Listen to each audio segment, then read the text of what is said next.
I mean, the stand. That's what we need. We need a good view. Okay, yeah, go ahead and tell them your story. You know, whatever you want to tell the world. Okay, I'll tell the story about the history of rock and roll by Michael Myers.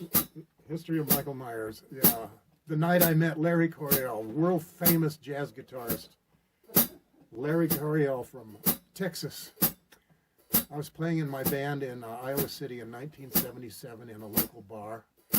Really good bar. They had the good bands in there, and Larry Coryell was going to come and play there for 2 sets. He was traveling around the country, and his band had been having trouble making money, so now he was a solo act, and he was driving from town to town alone.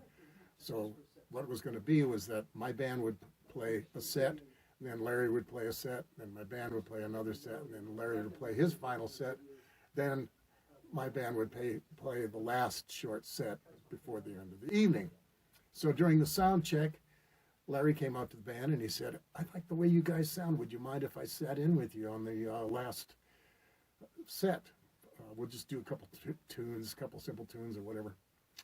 And everybody said, "Yeah, that'd be great." You know, and he was really good. He sounded really wonderful. And so on his solo part, so when it came time for the last set, he got up there, and we already had 2 guitarists in the band. And they were both really good. So we had 2 keyboard, 2 guitarists, percussionist. I was playing drums and bass. And so Larry jumped up and he said, "Let's do something simple. Let's do Memphis Underground." And that's one of the famous jazz funk tunes from the 70s. It's just one chord over and over. And so very simple tune. And we started playing, and the most marvelous thing happened. He cast this spell over the band, and it was just amazing. I felt myself being lifted, and I was playing, and the band was just playing this simple tune. It was a da da da da bam bam bam bam bam bam bam da da da bam bam, kind of funky beat. And we kept playing and playing and playing, and we played this one song for like 45 minutes, and I swear I've never been higher in my life. I was playing, it got into all kinds of different variations of this thing. And at one point, I felt myself coming out of my body. I came out and I was floating in this ether. I don't know how to describe it. But I was playing, and my playing was just automatic. It was the most wonderful experience I'd ever had. And probably is one of the best experiences I've ever had. And it was Larry and his amazing charisma.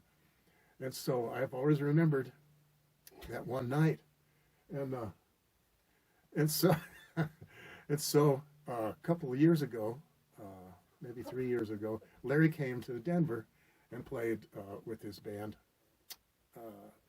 at one of the jazz clubs here, and I didn't think he'd recognize me, but I went up to him on the break and I said, "I'm Michael Myers, remember 1977, Gavin Walker's Saloon in Iowa City. You sat in with my band." And he said, "You look familiar." He was a great guy. So anyway, he was one of my great inspirations, which I carry with me to this day. Okay, that's the Larry Coryell story. See, I've already made notes on it. Okay,